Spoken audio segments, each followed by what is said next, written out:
Like that.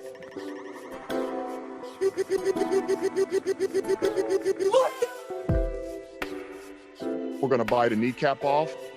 We're gonna bite a kneecap off.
Chad's in the background already. I told him to join at 7:30. There he's gone now. He was drinking already, I think. Oh shit, we're live. I'm drinking already.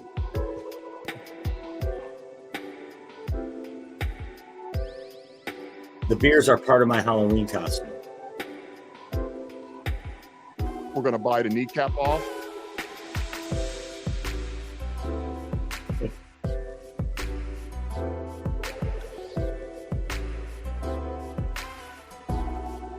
J Mommy in the house. Means we're gonna have some good takes today. Somebody with some brains. Right. At least somebody on this show will have a good take.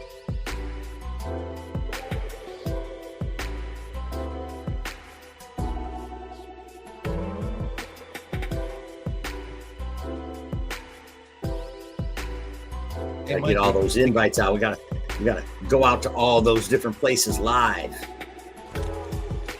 Takes a minute.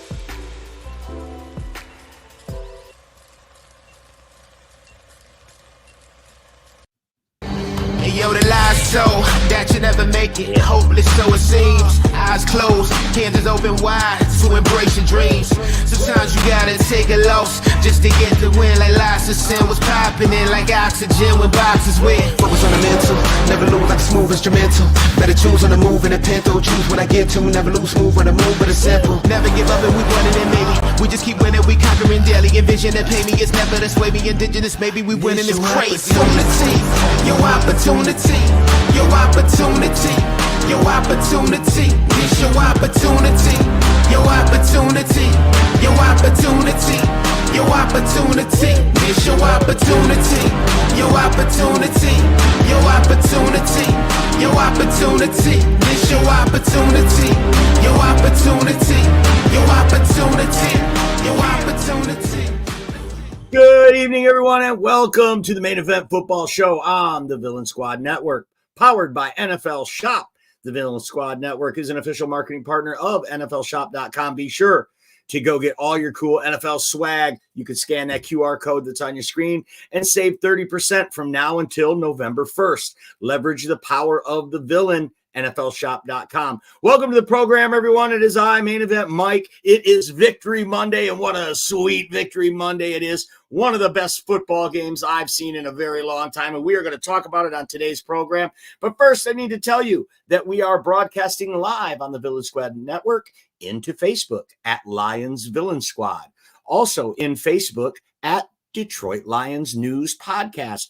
Big thanks to Joe Chapp and the boys for letting us join that huge network and broadcast our live show in there. We really appreciate it. Also available on YouTube. You should go over there and subscribe to our channel. It's at Villain Squad on YouTube. Also JC Sports on YouTube. You can catch the show. Thanks, everyone, for being here. It is the main event, and we are talking about the Detroit Lions and that victory over the Minnesota Vikings to take command of the division and also the number one seed in the NFC overall at this point and juncture right now in the NFL season. The Lions in the driver's seat. If they don't lose another game, it's home field advantage for the rest of the year, baby, until February. I know that's not probably likely to happen, but a boy can dream. Anyway, we're going to talk about that incredible game. Kudos to the Minnesota Vikings and their fans. What a game. What a team. Two heavyweight fights, like Russell Wayne called it this morning on the Villain Report. It was like two heavyweight fighters slugging it out. The game had everything. Back and forth, lead changes, defensive stops, turnovers, big touchdown runs, big touchdown passes, a nail-biting field goal at the end for the deciding score, a missed two-point conversion that was huge. I mean, you name it. And this game had it. What a great game. I want to hear from you. Tell me your story about this game. Did you think this is one of the best games you've seen? I definitely think it's the best game I've seen this year for sure. Maybe of all time. I was in a little cabin way up north, and I was watching it on TV, literally this big, by myself. And I was biting my nails, sitting on the edge of my seat, and no one to even bounce it off of. I hope you had a better time than I did. Still great to see the Lions get a victory, though. They go into US Bank Stadium. They've won 4 in a row against the Vikings. You like that? The last time they were at US Bank Stadium, they walked out with an NFC North title. You like this time, they walk out with first placed in the division and the number one seed in the NFC. You like and that? Definitely a team to be reckoned with. Let's see who we've got in the comments today and say hello to our villains in here today. We got the bad guy, John Kapler. Humble is the word for the last 2 weeks when it comes to opponents. Now we need to be humble. And remember, given any given Sunday, when our next opponent play fundamental ball, absolute no problem for the victory. And that's something we're going to talk about today, John.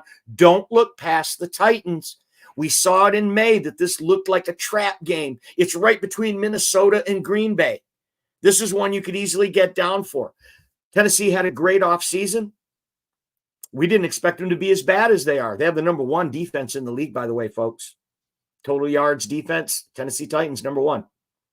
So don't look past it. We're going to talk about that today as well. Our good friend Chad Datema in the house. He says Team of Destiny. Chad's going to join us on the show in a little while, too. We're going to bring him in and get his takes. He's always got some good takes for us.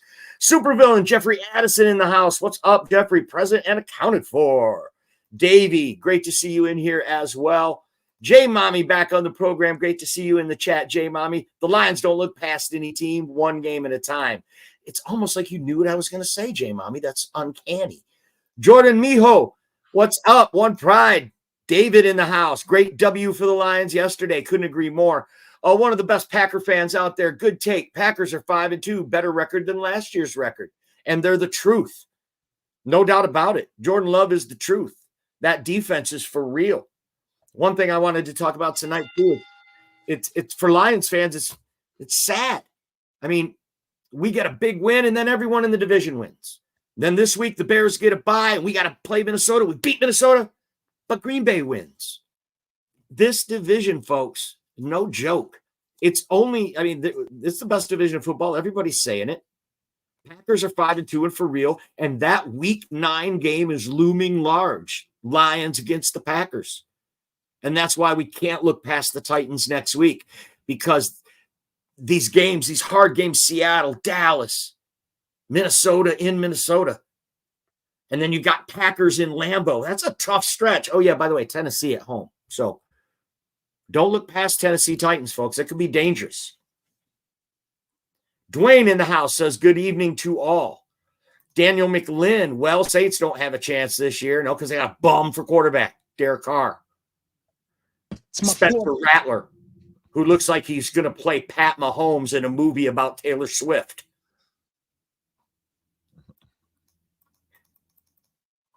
Joseph in the house says Goff is the greatest bridge QB of all time. Yeah, he's a bridge, yeah. Dan Campbell said at his press conference today, so glad he's ours. So glad he's with us. Some really great quotes in the Dan Campbell presser today. We're going to go over that as well. Dwayne in the house. Joseph, at least memes, the queen of memes in the house. Agree, Mike. One of the best games ever. Yes, thank you. Definitely. It had it all, man. If not for 1 for 7 in the red zone against Tampa, we'd have been looking at 2 5-0 teams slugging it out. They surely would have flexed that game probably to a different time slot if it hadn't been for 1 for 7 against Tampa. But still, despite that, still a great game.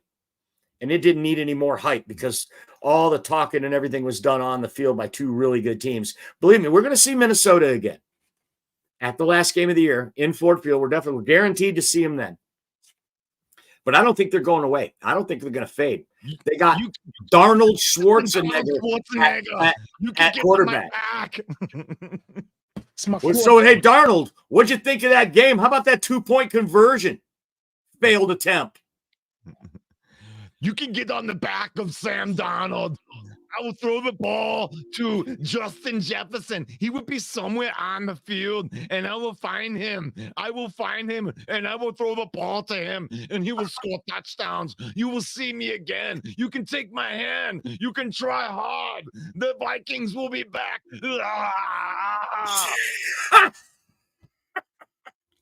Yeah, they tried to take your hand, and they picked it off. Brian Branch picked it off.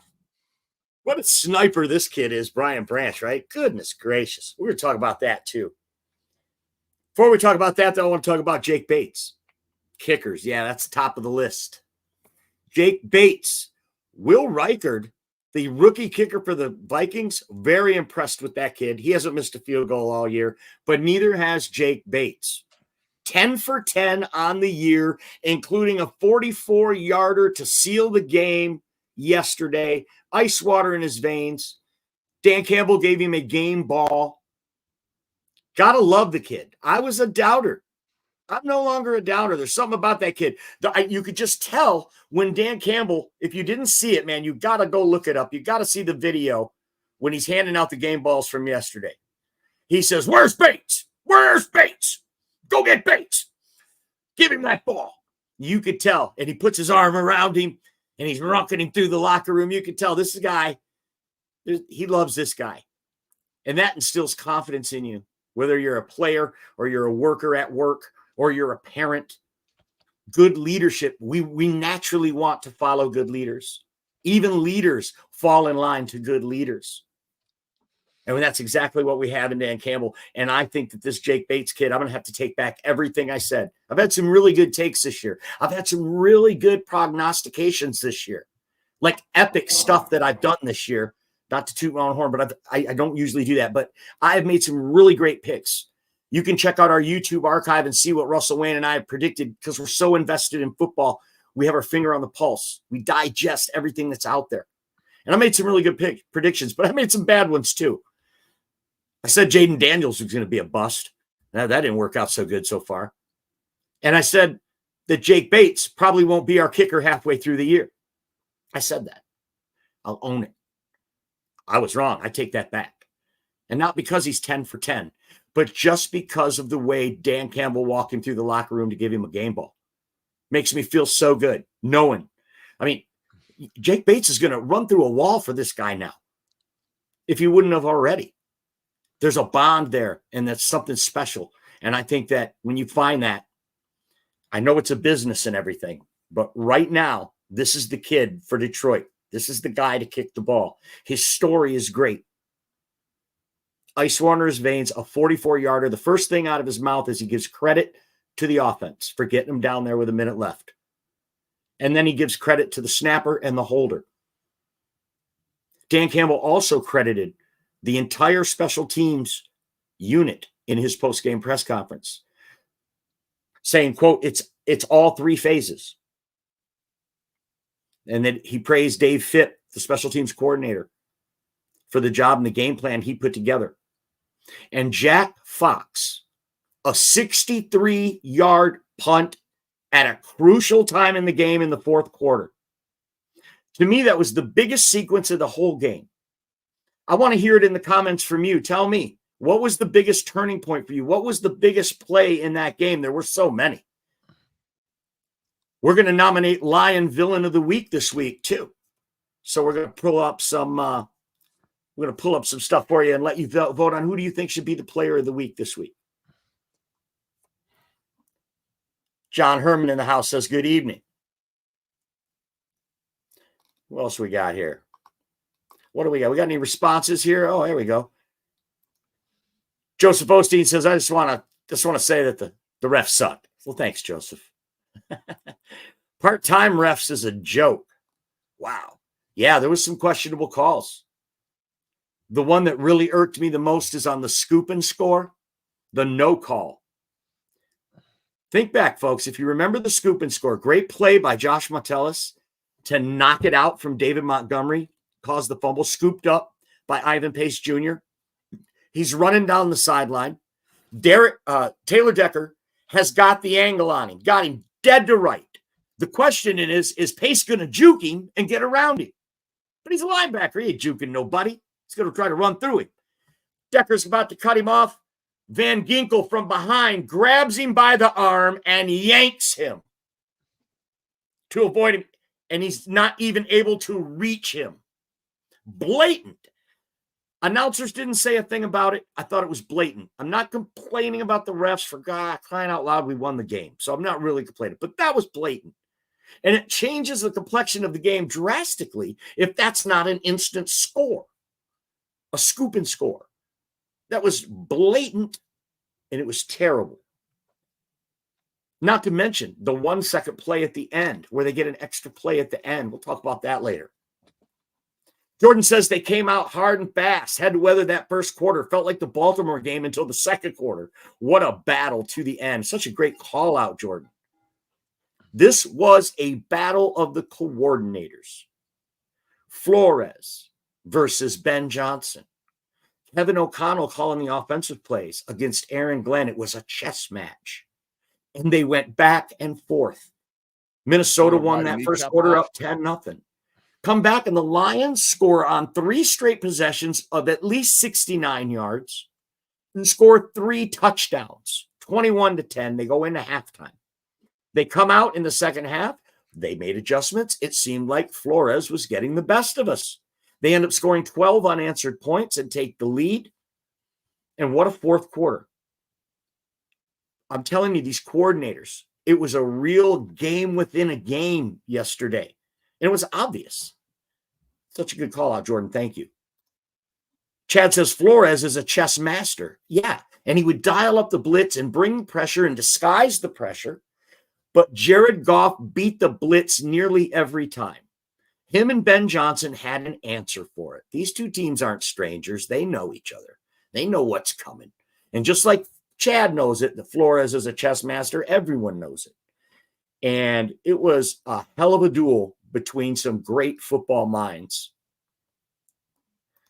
Steve says, I really believe in a couple of weeks the Packers-Lions game is going to be a fun one to watch. Epic. Epic indeed. That final game of 2022, and then we come back in 23 and put a beat down on you in Lambeau again. The Packers were so pissed. They came in on Thanksgiving, jumped all over us in the first quarter. Nothing we could do. And that's the taste that got left in our mouth. That loss. So bad blood. These teams don't like each other. They do not. And the fan bases don't like each other much either. So it's definitely going to be a slobber knocker in Lambeau next week. You don't get to use that word slobber knocker very often, do you? A-Dub, good Packer fan in the house. Happy Victory Monday, everyone. And same to you, sir. Great day to be a Lion fan. John Herman couldn't agree more. Dwayne in the house says the last game of the season versus the Vikings will determine who has home field advantage. It's a great call out. It might decide the division, Dwayne. And here's what I love about that game. Such a good call out. When the schedule came out in May, the kickoff time for the game was to be determined. It's still to be determined. After yesterday's game, which I consider an instant classic, we'll put the quotes up there. Instant classic, yesterday's game. 9 out of 10, I'm believing this game is going to be flexed to a primetime spot, regardless of what happens the rest of the way. These two teams make for must-see football. It's exactly what the league wants, parity. They want an even playing field. That's why they have a salary cap and all these other kind of rules, 53-man roster, things that promote competitive balance. And when you talk about competitive balance, there doesn't get any more balance than Lions versus Vikings. And you can look at yesterday's game, and the last two meetings between the Vikings. The stats are almost identical in every category, every major category. Rushing yards, separated by 4 yards. Passing yards, separated by 5 yards. Each team with 4 sacks. Time of possession, right down the middle. Number of plays, right down the middle. It doesn't get any closer than that, folks. This is going to be a hell of a game at the last game of the season. It's going to be interesting to see who's still standing. Who's going to be injured? Who's going to be out? Who's going to be coming back from injury? Maybe you guys get Blackman back, your corner. Minnesota, maybe you get Blackman back. That would be nice. And you got to figure that the Green Bay Packers are going to be right there in the mix as well. And don't count out the Bears this year. They're 4-2 right now on their bye week.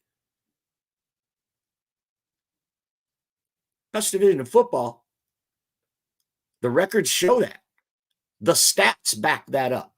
The 4 teams in the NFC North are the top 4 teams in the league in point differential.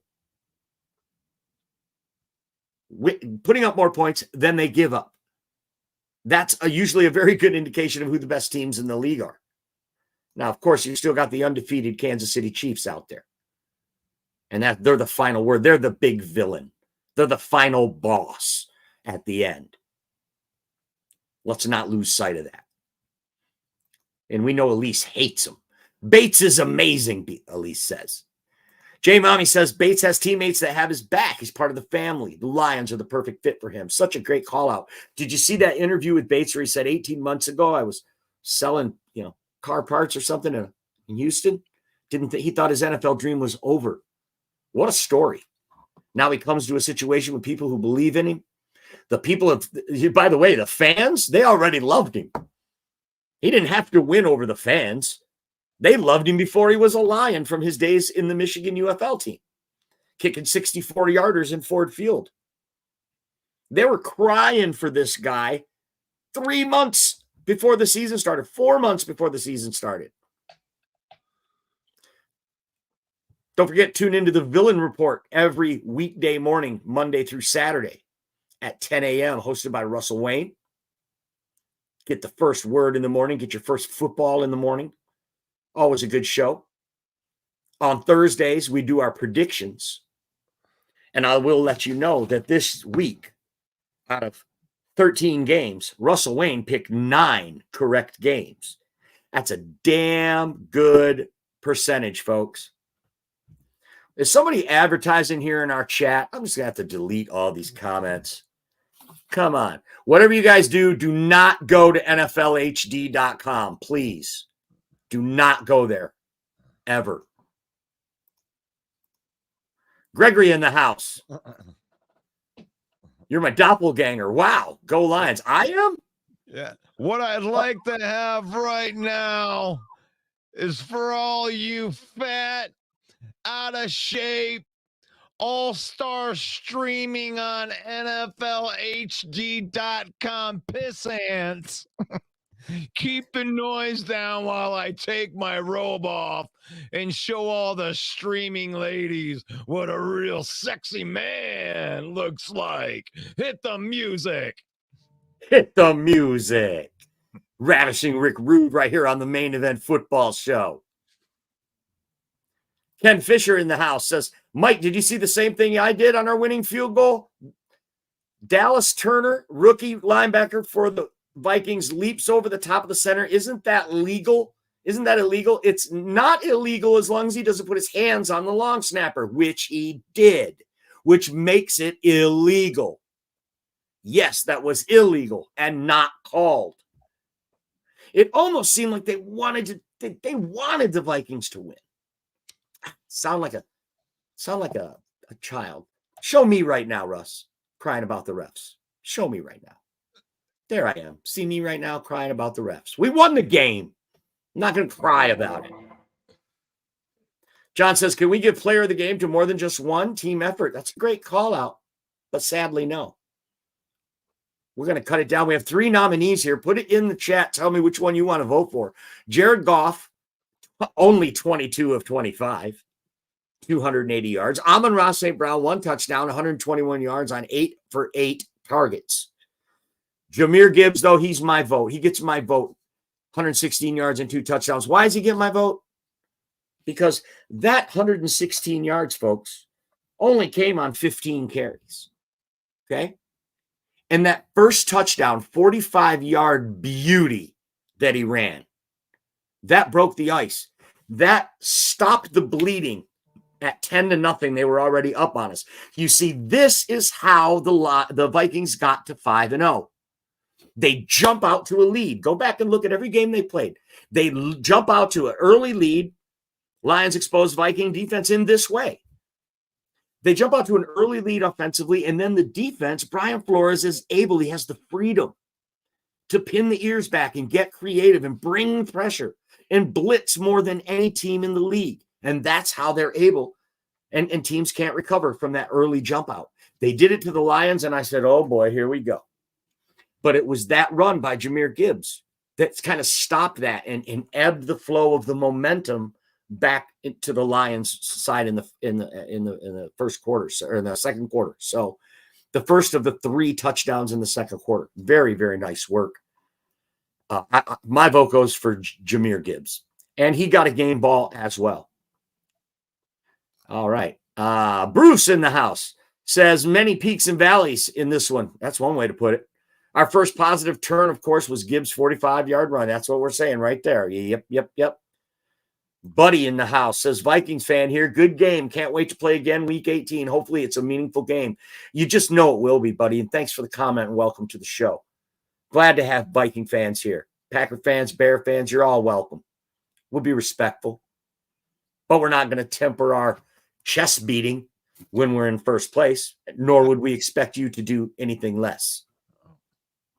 Dwayne says, Goff, Branch, Amon, Tim Patrick, Sonic and Knuckles, Khalif Raymond with a touchdown. J-Mo, Jack, so many. J-Mo had 1 catch for -4 yards. He didn't show up in the box score, but it's been very well talked about in the last 24 hours about the job he did blocking. That one, the second Jahmyr Gibbs touchdown run doesn't come without that block from Jameson Williams. So I like that call as well.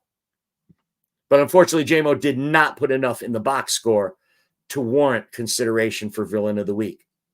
It's going to be Goff, the Sun God, or Jahmyr. Put it in the comments. We want to hear your votes. And we will announce the winner on the Villain Squad. Maybe tomorrow. Maybe not tomorrow. Maybe Wednesday. We'll let you know. Anyway, Tuesday, tomorrow morning for the Villain Report at 10 a.m., it's PFF Tuesday. You don't have to buy a subscription to PFF. We did it for you. Russell Wayne's going to go through all the PFF grades, and you're going to see tomorrow the PFF grades from the linebacking core of the Detroit Lions. We interrupt this broadcast to bring you Beavis and Butthead. The Lions are cool. Yeah. Cherkoff was like, he's throwing touchdown passes. He's going to have 450. He's going to be MVP. Hey, shut up, dumbass. I'm trying to watch the main event football show. Yeah. Did somebody let Darcy in the studio? Ken Fisher says, Brian Branch, player of the game. Now, that's a legitimate nomination, Ken. Brian Branch, what a sniper. An identical interception like he made last week. Across the body, baited the quarterback into the throw. And that's one of those ones where as soon as Darnold let it go, he's seen it. Oh, no. Here he comes. What a play. Playing at a Pro Bowl level, and whether he makes the Pro Bowl or not, I think it's fair to say it's at a Pro Bowl level. Kirby Joseph, 4 interceptions in 6 games. He also led the team in tackles yesterday with 8 tackles. You're getting 2 young safeties back there playing lights out. And if either or both get a Pro Bowl nod, We're going to do a whole show about Brad Holmes and what a Jedi master he is. Because the list of Pro Bowl players that he's drafted is already historic in 3 drafts. And if these 2 guys, or one of them even make it, Jack Campbell playing at a really high level, if he makes the Pro Bowl, we're going to have a long conversation about that stuff. Davey says, Gibbs.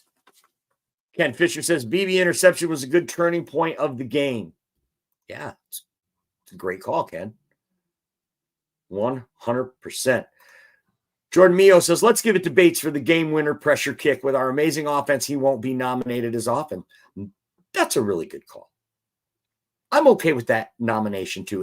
If either Brian Branch or Bates gets any swell in the chat, we'll definitely throw their name in the hat. But we are going to bring in a special guest.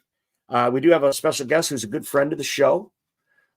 He's got some great takes, and he's a dedicated researcher and documentary filmmaker. Please welcome to the show, Chad Datema. Chad. Welcome to the show, Chad. Well, thank you, Mike. You look like you look like you're on a Queen album cover. No. Oh, did we lose him? Oh, there he is.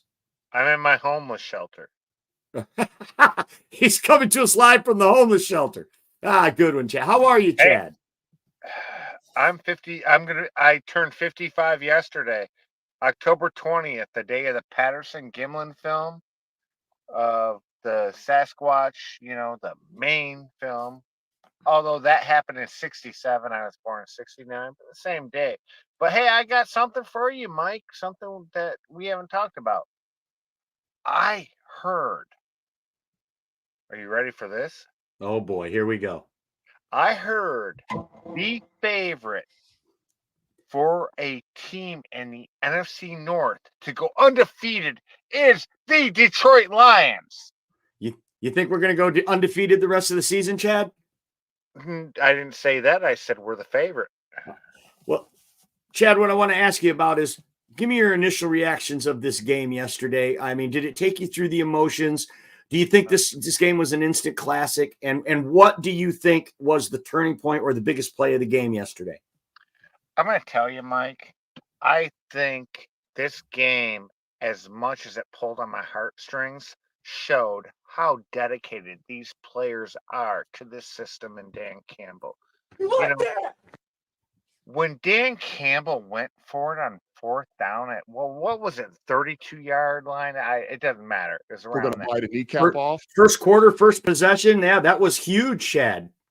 And what made it really sad for me is I said, oh my God, he's going to go for it. And then my wife and her 88-year-old father said, no, it's at 30. I said, no.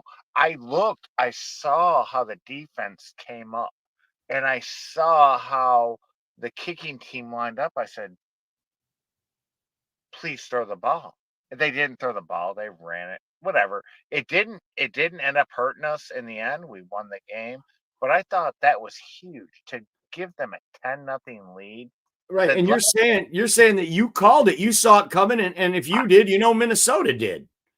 They saw it. They lined up for it. I'm like, oh my God. They're running. They are not punting. They are doing something else. Minnesota lined up. It's like it was not a normal lineup that you would do on a punt.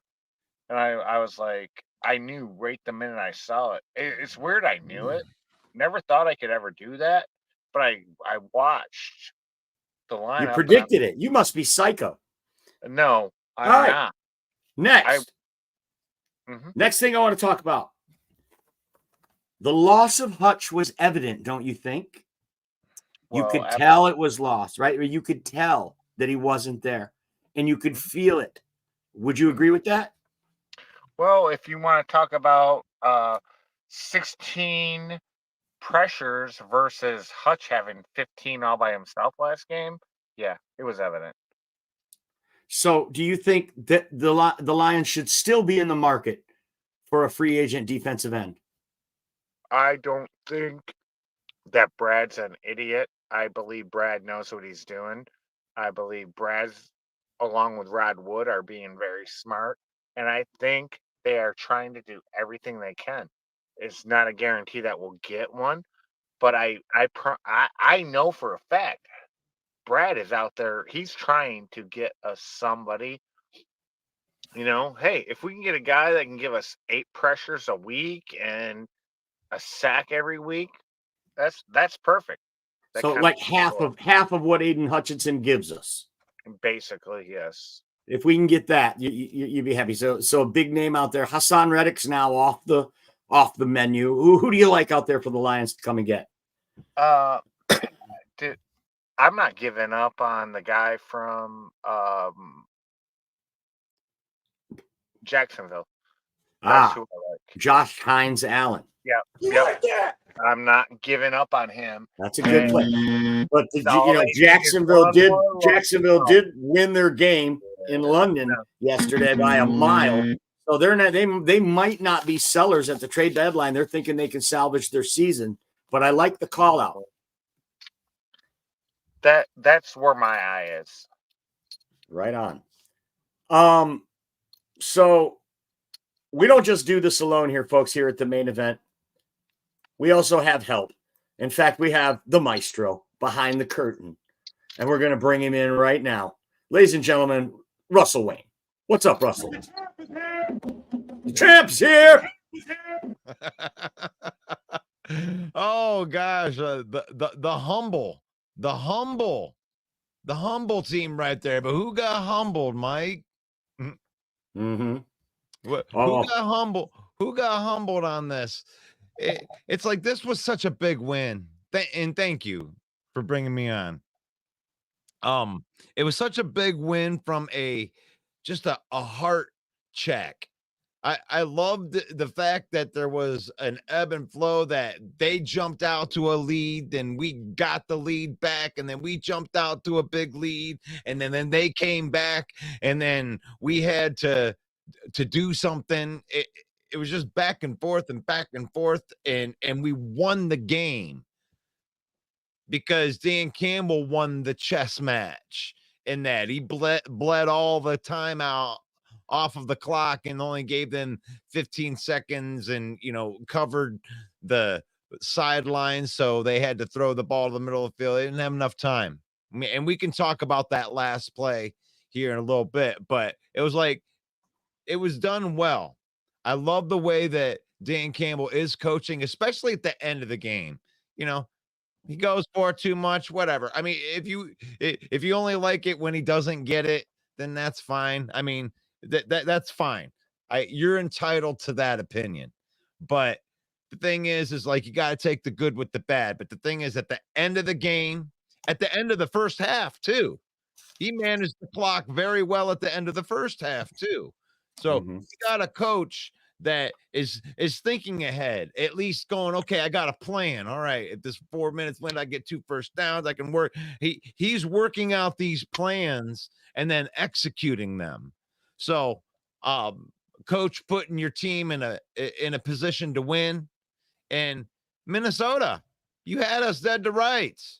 No Hutchinson, no Davenport, no Kaminsky, no Derek Barnes. We're wounded animal back here. You are on a bye week, and you let us come up in your crib and leave with the W. Oh, right. That's big. Russ, what was the biggest play of the game for you? Or the most impactful play of the game? Or a turning point in the game? I really think that when Jahmyr Gibbs busted the touchdown and proved that defense was very, very much at risk. I mean, because we put him in a trick bag, Mike. What do we say? Oh, man, where's Laporta? Oh, where's Jamison Williams? Well, the thing is you put your resources in to stop those guys, and Amon-Ra and Jahmyr Gibbs kicked your ass. That's what happened, is we put you in a trick bag. You block this, we're just going to do that. We'll hit you with this. Next week, it might be Jamison Williams with 2 touchdowns and Amon-Ra with a goose egg and Jahmyr Gibbs, averaging 2 yards a carry. It's pick your poison. We'll beat you anyway that you So want to get true. beat. So many weapons. And then a mastermind like Ben Johnson back there, cooking up the goods. That's I like our chances. And I like what you posted today on the Villain Squad page, Russ, about how this offense, you like this offense, do you? You like this explosive, one of the best offenses in the league? Well, guess what? We got them locked up through 2027. Every one of those players, Amon-Ra, Jared Goff, David Montgomery, Jahmyr Gibbs, Sam Laporta, Jameson Williams, even. With a fifth-year option, we can keep all of those players together for a very long time right now. So if you like it now, you're going to love it in a couple of years. You like that? Let's go. Let's see what we got in the comments here. Broski Bear.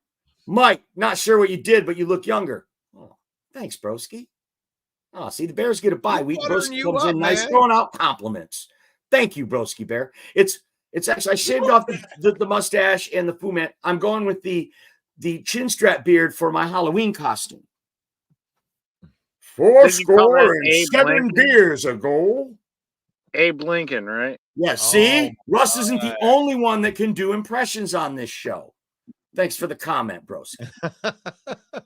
Bad guy John Kapler says that Brian Branch touchdown would have not been called back. The foot wasn't out of bounds, and that game would have been over. Yeah, this close. When they showed the real close replay and his heel wasn't touching the line, I was like, oh, maybe we're going to get this touchdown out of this. But he was out of bounds, dude. Come on. He was out of bounds. He clearly. Go ahead, Russ. Well, what I was going to say is like the game was so freaking good, right? So you have on that almost, I mean, that was a split second from being a touchdown for the Lions. And then there was a play that earlier with Tim Patrick where he had his elbow down, and that was almost a turnover right there. That was a little bit. So they washed out on those type of plays too. That's where it was it was such a good slugfest, Brian Flores. I mean, even Aaron Glenn did his thing, bro. Defend the Glenn. Man, they defend the Glenn. No Hutchinson. He comes up with a game plan right there. They only scored 21 points. I mean, they scored 7 of their points on defense, dude. Aaron Glenn held this defense to 21 points. Held that offense to 21 points. That's a great call out for sure. Yeah, but we made mistakes early where we shouldn't have been in the position to be down 10 points. So did we though? That's a good team. They jumped out to a 10-0 lead. They stopped us on defense. They stopped us. I don't agree with not punting on that first possession because it was so obvious. They knew we were doing. I'm serious, man. I'm down with that. I believe there's 7 points that we could have took off the board right there. Okay, I'll give you that because Dan Campbell even alluded to it in his presser. He said some self-inflicted wounds, and that's what he was referring to his decision to go with it. But he did defend it, and he said that he's going to take the look when it's there every time. If the look is there, he's not going to waver from looking for it, and I think we're going to see that more, or we're going to still see that again. Don't do it, Chad. Don't fall for the trap. The trap. Wait a minute, Russell. What trap? Trap. I only love Dan Campbell when it works, when he goes for it. Guys, I mean, these people, it's like this is like Chad would be in here loving that move if it was successful. Yeah, no, that's what we'd be doing. I would have said it was still stupid. Balls, man. I promise you, I would have said it was still a stupid move. On the first possession against the Vikings, we've run that play so many freaking times. It was stupid. Predictable is what Chad Datema says. Exactly. Jeffrey Addison's in the comments. He says the game stats were almost identical between the Lions and Vikings. Scary close. And you know what, Jeffrey? It's not just this game. It's the last 2 meetings before that as well. We're talking about within 10 yards of every major category. That's parity. That's competitive balance. That's what the NFL's looking for. I guarantee week 18 against the Vikings, they're going to flex that to prime time.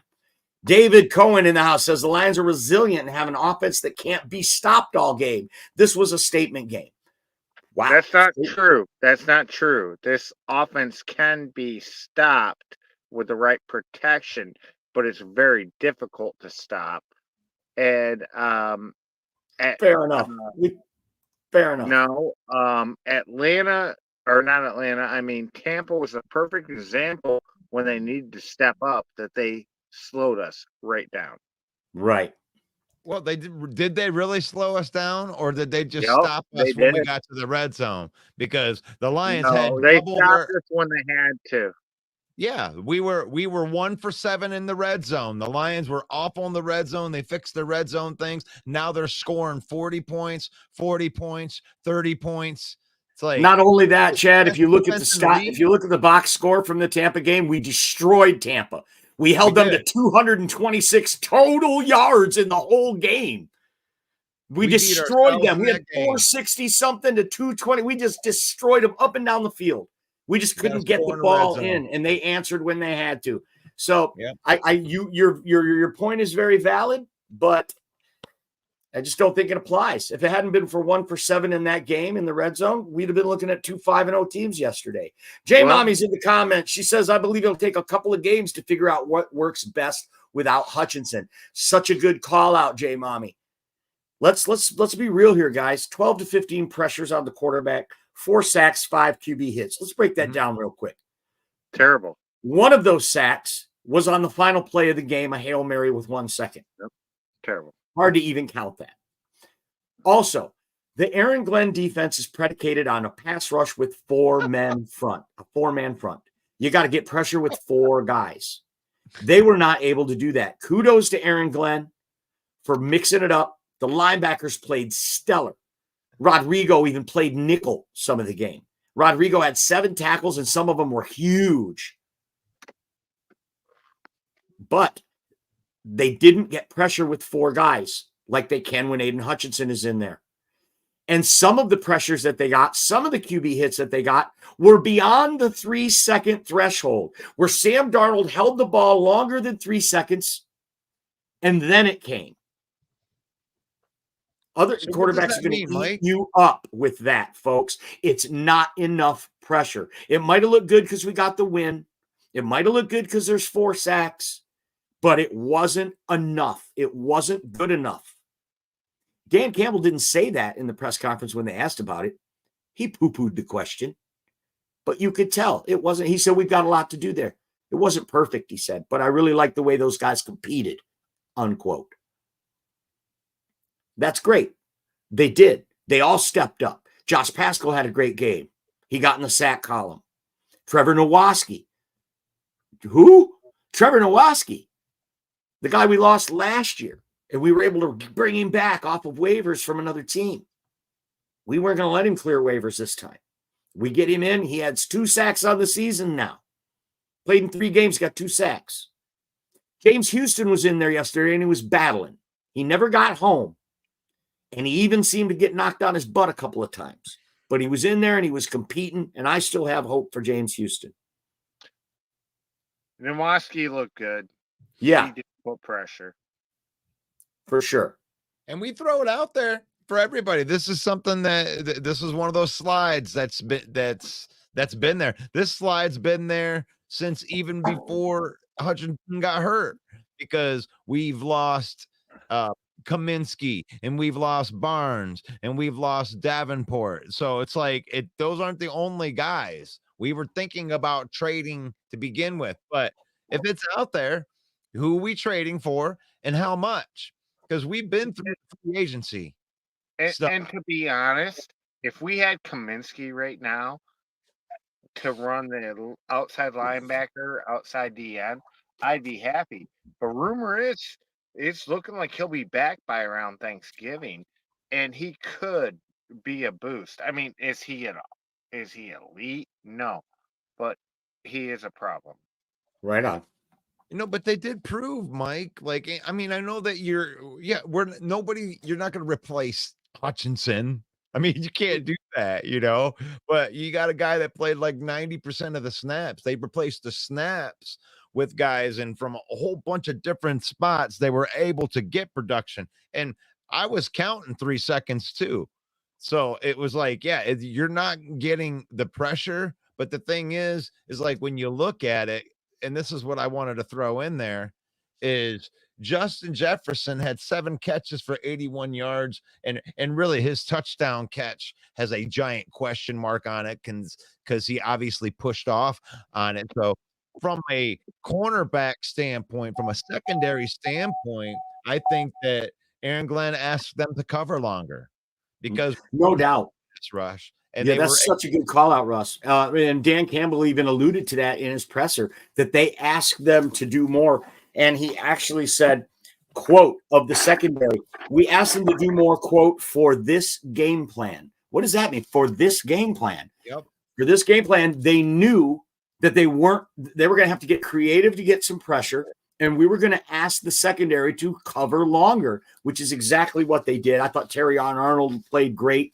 Didn't get a bunch of penalties. It was great to see that Carlton Davis made it back from concussion protocol to play.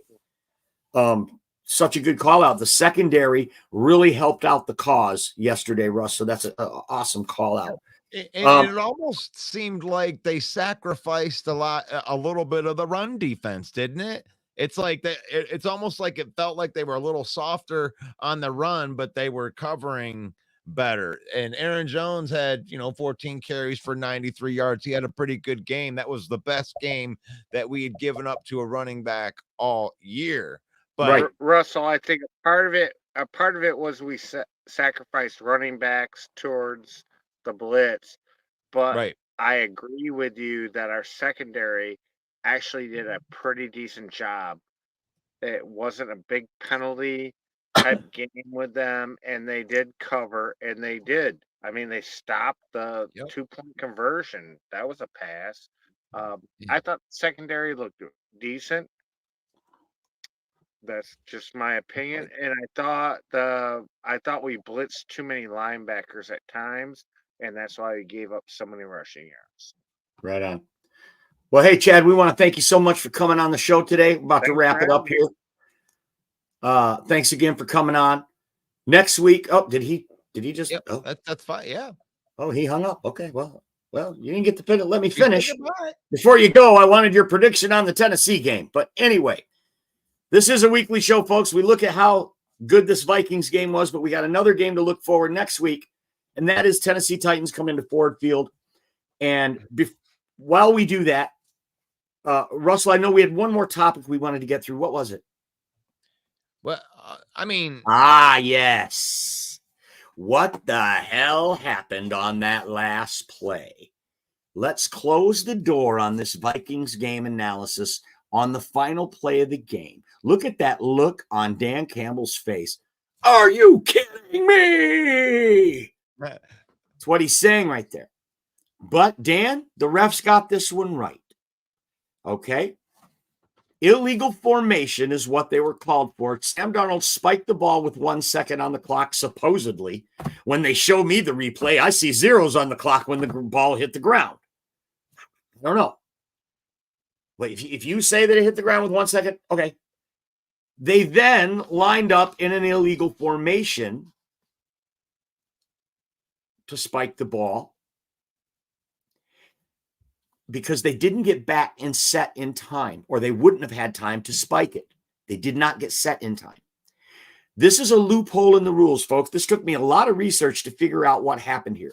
If you remember in the game, the referee kept looking at Dan Campbell saying, one more play. In my head, I'm thinking, isn't there a 10-second runoff? Even if it's a penalty on the last play. Well, this is a loophole, and this is why. Because it's a dead ball foul. Illegal formation is not a snap-killing penalty. You can run illegal formation. You can break the huddle, and just the center and quarterback run out to the ball. Everyone else stays in the backfield, and you hike the ball and spike it. That's an illegal formation also. And it's a loophole. This rule is not subject to the 10-second runoff because it's a dead ball foul. There are a handful of these plays. And this was a rule. This is something they exploited. And I think we may see other teams exploit it moving forward as well. It harkens to what happened on the college weekend when Oregon against Ohio put 12 men on the field to run time off the clock. It was a loophole that the NCAA immediately closed the next day. Well, the NFL doesn't work like that, folks. They're not going to close a loophole like that. You're going to have to wait till the off season for that. So in the meantime, this is a loophole. This was a dead ball foul, not subject to a 10-second runoff. And they very well could have thrown a Hail Mary and won the game within the rules. No one was cheating on that one. What do you think about that, Russ? I think it's a dumb loophole. I'm so glad that they may have to change the rule next year because and we didn't have to pay for it like Ohio State had to pay for it, you know, by somebody taking advantage. Because do you think that you're going to see another team go out there and try and have an illegal formation so they can get one more play? Because to me, that seems like a bullshit. Like you get rewarded. You get rewarded for messing up in a sense. Sure. Right. It's a loophole. And if they would have threw a Hail Mary touchdown, they would be talking about it all day. And, you know, the SOL Lion fans would be out with their little masks and everything. And they'd be talking about that if that would have happened like that. And it's like with that whole game, here's my honest opinion on the entire game, really. Referees, go away. Go away. Out of all the penalties that they had, I don't even remember. What are we even 8 each. They had 8 penalties each. Look at this. Look at that. It's ridiculous. It's ridiculous. Stay the hell out of the game. Like, really? Half of those penalties, when you really looked at them, you could have called them or you could have not called them. And you just decided to be a dick and decided to try to control the game. And then you miss obvious ones. And, you know, I think that they're the one that to me that sticks out is the Justin Jefferson touchdown. I mean, what is he immune? Oh, just because he's a superstar, he signed a big contract. You know, we don't want to do anything. You pushed off. You pushed off. He pushed off, no doubt. I mean, he didn't just push off. He gave him a stiff arm. Right. And it's like, okay, so I don't want to hear any crying out there with all you referee people. The thing is, normally when you're crying about a referee thing, there was more than one thing. And I'm sure that the Lions got away with some stuff within that game too. The thing is don't let the game be close enough to let the referees decide it. But right. 8 penalties each, referees, you don't need to throw 16 freaking flags. You didn't need to throw all of those flags. Right. Jeffrey Addison says in the last 4 games, Goff has more TDs than incomplete passes. I believe that's on the season, right? That's on the season. He's in the last 4 games, he has 7 touchdowns. And that's in the last 3 games, he has 7 touchdowns. The 18-6, I believe that's what's that? The haters will never stop on him. I really came to that conclusion. It's like he could be put up legend stats, which he kind of is. It's like they still won't give him the love or the respect that he deserves. Yeah, that Justin Jefferson touchdown catch, he pushed off. It was blatant, and the announcers didn't mention it. They didn't say a word. And Amik still almost got that ball. He was that close to getting that ball. Yep, the secondary played good. We'd like to thank Scott Smith for putting on his Hutchinson jersey when we were down 10-0 and pulling out the victory for us. Thank you, Scott. He got the juju flowing for us. Love it. You've been watching the Main Event Football Show on the Villain Squad Network, brought to you by NFLShop.com. The Villain Squad Network is an official marketing partner of NFLShop.com. I wore my slick black jersey that I got from NFL Shop yesterday for the game. You could get you one too. And you can save 30% on it between now and November 1st if you scan that QR code and buy anything. Broski Bear, you can buy a Caleb Williams jersey and save 30% by leveraging the power of the villain. I heard it comes with a free bottle of nail polish. You could buy a Jair Alexander jersey if you're a Green Bay Packer fan. It comes with beef. The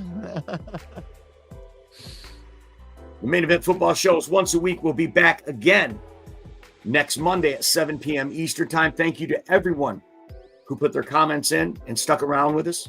And thank you to everyone that's watching on the recorded version on the page. We appreciate you as well.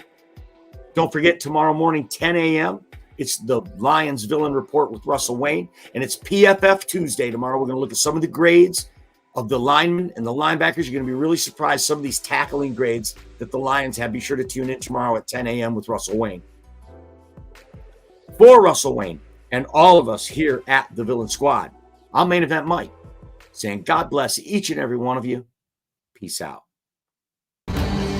Yo, the lies told that you never make it. Hopeless, so it seems. Eyes closed, hands open wide to embrace your dreams. Sometimes you gotta take a loss just to get the win. Like lots of sin was popping in like oxygen when boxes wet. Focus on the mental, never lose like a smooth instrumental. Better choose on the move in a pinto. Choose what I get to, never lose smooth when I move with a simple. Never give up and we running it, maybe. We just keep winning, we conquering daily. Envision and pay me, it's never this way. We indigenous, maybe we winning, it's crazy. Your opportunity. Your opportunity, your opportunity, it's your opportunity, your opportunity.